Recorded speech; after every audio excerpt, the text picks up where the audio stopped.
The following story has been brought to you by StoriesToInspire.org. I read a story the other day. There was a boy, Abraham. He was in a certain yeshiva, and he left the yeshiva. He left his rabbi there, and he went to study in a different yeshiva. He came back a couple of years later, and the rabbi saw him in the hallway, and the rabbi looked at him, and the rabbi said he saw he was wearing like a yellow kippah or something. He didn't look like a boy who belonged in that yeshiva. The rabbi says, "This is how you come to the yeshiva?" He says, "What are you talking about, Rabbi? I came to tell everybody that I'm getting married next week." He says, "This is how you come to the yeshiva?" And the boy says, "Rabbi, I'm getting married. I want to invite the boys." He says, "How could you come like this to the yeshiva?" And he's getting louder. And the boy got so embarrassed. He says he ran out of there and he left and he didn't invite anyone to the wedding. And the story says that rabbi from that day on started, his fortune started to change. Lo aleinu, his wife got sick. He got sick. He had to retire from his yeshiva. He was home in bed. And this boy, Abraham, said he had a dream from his mother to go and forgive the rabbi. He came back 2 years later and he went into the rabbi and he said, "Hi, Rabbi. Do you remember me, your student Abraham?" He said, "Sure." Abraham said, "What happened to you? How did this happen?" He says, "I don't know, just this bad thing happened, this bad thing happened." He said, "When did all this start?" He said, "I know exactly, Zayin Adar, two years ago." The boy said, "Shema Yisrael, I feel terrible." He said, "That was the night of my wedding, and under the chuppah, I cried to Hashem to pay you back for the embarrassment, which is wrong. You should not have done that. We're never supposed to do that." And he felt terrible. And he said, "Rabbi, you know how much you embarrassed me?" He says, "What are you talking about?" He said, "You know that day I came in?" He says, "No." He says, "I came in and you yelled at me and I wanted to invite." He says, "Oh yeah. He says, "Why did you yell at me like that?" He says, "Look how you were dressed. You were wearing a yellow kippah and you weren't dressed like you're supposed to be dressed." He says, "Rabbi, why didn't you ask me?" He says, "I was coming here and the taxi driver opened up the window because he wanted to smoke. And my kippah flew out of the window and went onto the highway. And the cars were going over it back and forth and it got ripped and dirty. It was filthy. It looked yellow. I put it back on to come in.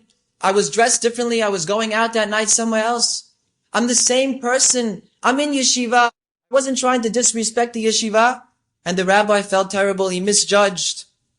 We have to be very careful when it comes to rebuking people. Be very careful on how we talk to another Jew.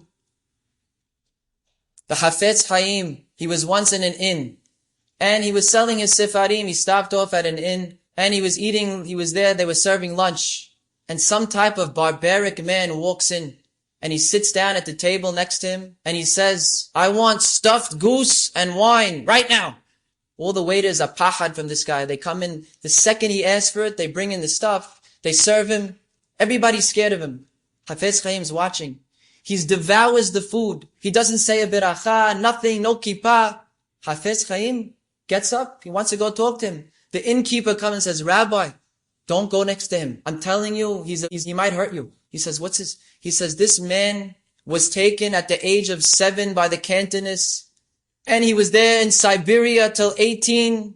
And then they took him to Tsar Nikolai's army for another 25 years. You can't expect much of him." Hafetz Chaim says, "Don't worry, I can take care of him." He goes over to him, he starts putting his arm on his shoulder. He says, "Is it true what I heard about you? The torment that you went through in your life, taken at the age of 7 away from your family, living amongst the goyim.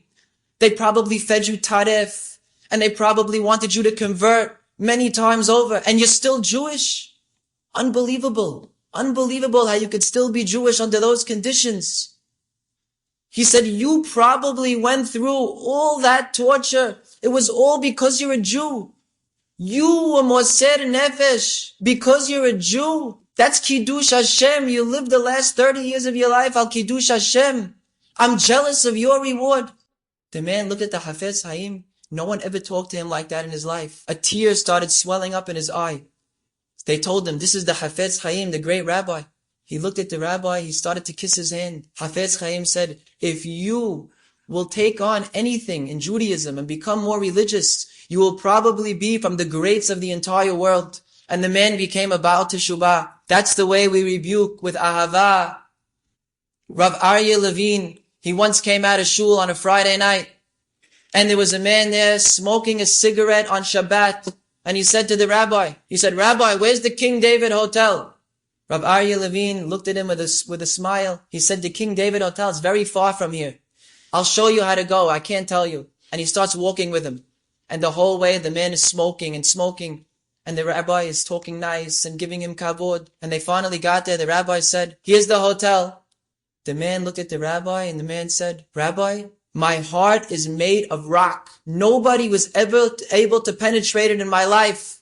But the respect that you gave me, and you didn't yell at me, you're the first rabbi who never yelled at me for smoking. He says that there's more like you out there. I'm going to stop smoking on Shabbat. The only way to rebuke is with ahava. And we can't judge people by the way they dress. A rabbi said he was in a shul on Simchat Torah. And everyone there was dressed in a nice suit and tie. There was one boy, he saw him, he was dressed in ripped jeans and a red t-shirt.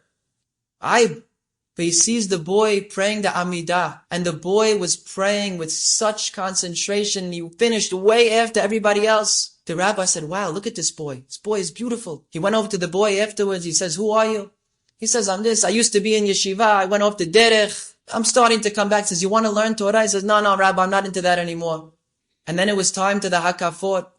And they were dancing around in the circle. When that boy got the Torah, he started to dance and sing the words, that he loves the Torah.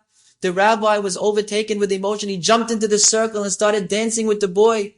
He said, there's a spark inside of everybody. Doesn't matter what you look like on the outside. Everyone could become great. Enjoyed this story? Come again. Bring a friend. StoriesToInspire.org